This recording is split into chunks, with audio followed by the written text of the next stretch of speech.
Gli albergatori isolani rinnovano la fiducia per il prossimo mandato al presidente uscente Alberto Maschio e alla sua giunta, una guida in anni sempre più difficili nelle quali le loro strutture hanno saputo rispondere alla variabilità dei flussi turistici dovuti alla pandemia con una forza lavoro sempre più difficile da reperire. Gli eventi delle ultime settimane hanno ulteriormente sconvolto le priorità. La guerra in Ucraina porta effetti a media e lunga gittata, ma anche nell'immediato, ed è un problema che non riguarda solo la costa iesolana, ma tutto il turismo in senso stretto. Le valutazioni sono del presidente di Federalberghi Veneto, Massimiliano Schiavon. Purtroppo negli ultimi giorni questo processo di prenotazione si è un po' arrestato, non c'è ancora un effetto drammatico di cancellazioni sulle prenotazioni in essere, ma certamente è rallentato il fenomeno di conferma delle prenotazioni per l'estate 2022. Stessa cosa vediamo per la montagna, sappiamo che le presenze provenienti da quelle aree pesano circa 6 milioni, poco meno del 10% delle presenze totali del Veneto,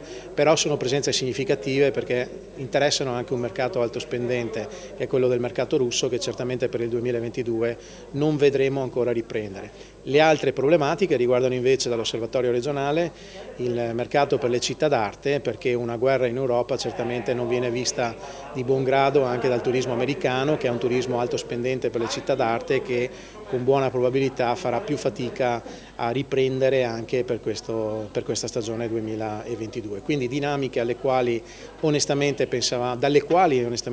di essere fuori con la riduzione della pandemia, del tasso di contagio, ma che in realtà adesso vedono un'ulteriore complicazione del conflitto bellico.